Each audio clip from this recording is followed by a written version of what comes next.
Hello everyone, welcome to this module on the chapter Rights in the Indian Constitution. So, through this course, you will be learning what are the foundations for the rights in the Indian Constitution. What was the background before independence? What was the experience of the Indian leaders? And how did that experiences paved the way for creating fundamental rights in the Indian Constitution.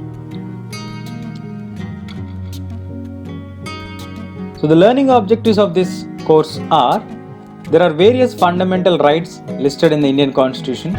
So you will know what are the fundamental rights that are listed in the Indian Constitution, how these rights are protected, what is the difference between the fundamental right and a legal right. Then we move on to learn about what is the role of the judiciary that has played in protecting and interpreting these rights. Then we move on to find out what is the difference between the fundamental rights and the directive principles of state policy.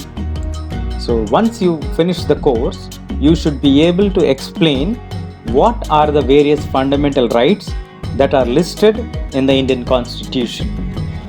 How are these fundamental rights protected?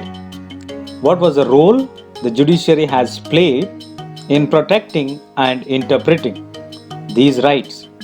And we also will be able to differentiate between the fundamental rights and the directive principles of state policy. So we'll be learning in this course, first of all, what are the fundamental rights in the Indian Constitution, the overview of the rights, what are the different writs that can be claimed in Indian Constitution, National Human Rights Commission, and then we move on to study about the directive principles of state policy. This is the topic web. As you can see here, the lesson goes on like this. First, we'll be looking at the case studies. We have two case studies.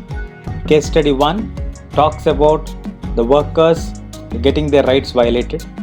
Case study 2, how a person has been arrested and imprisoned for 54 years. Yes, literally 54 years. He spent his life behind the bars. So those two case studies we'll be discussing. Then we move on to study about the Bill of Rights. In that we focus on the background, what made the Indian Constitution framers to give the fundamental rights so much of importance.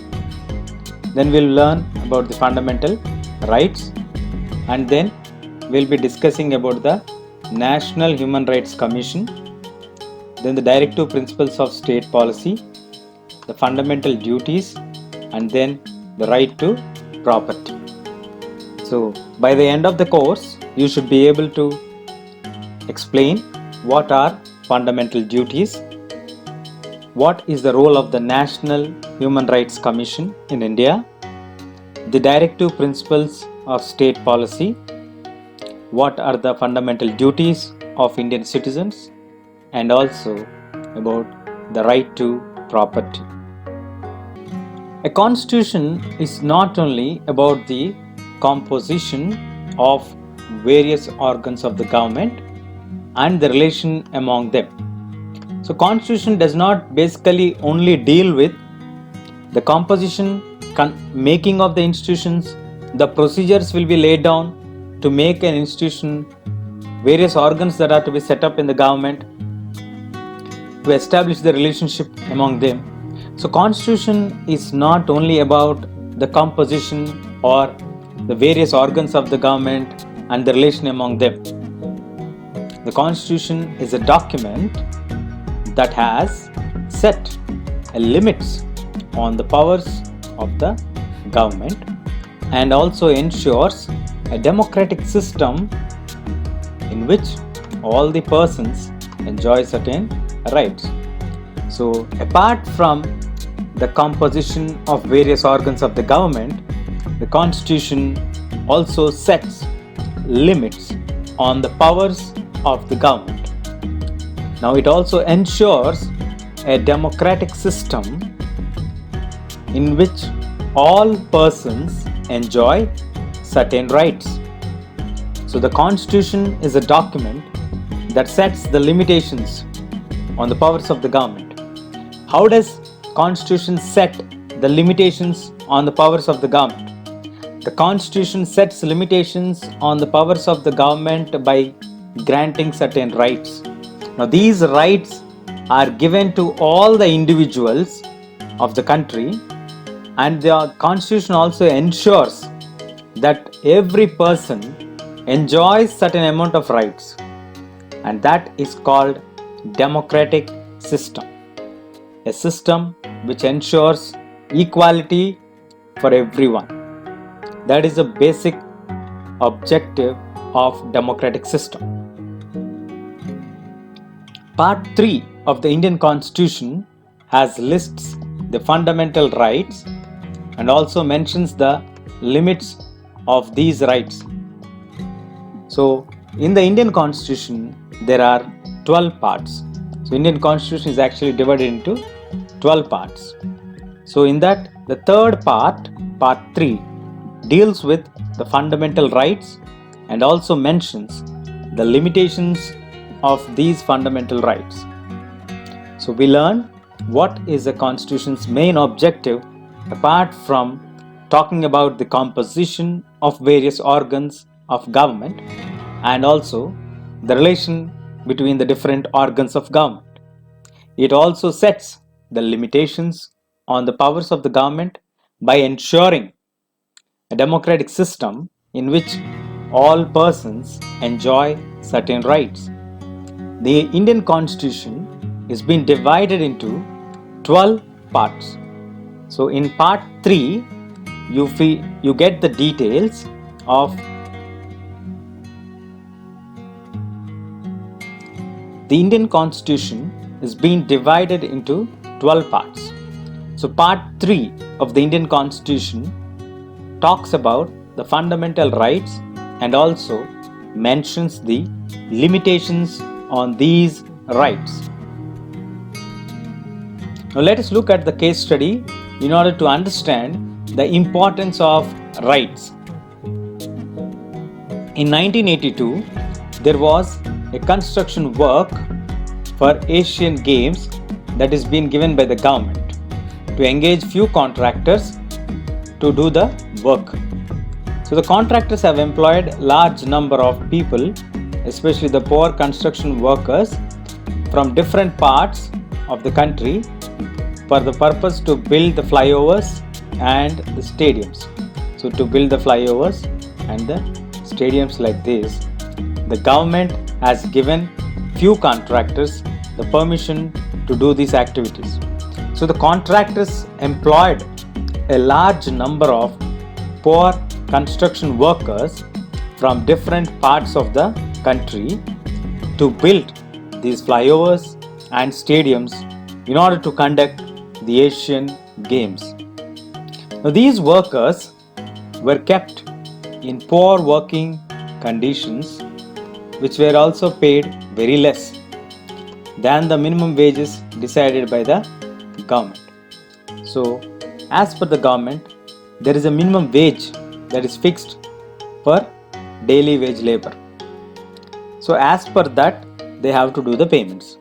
But here in this case, these workers were kept in poor living conditions and they were paid less than the minimum wages that has to be paid for them as per the government norms. So, this incident happened in 1982.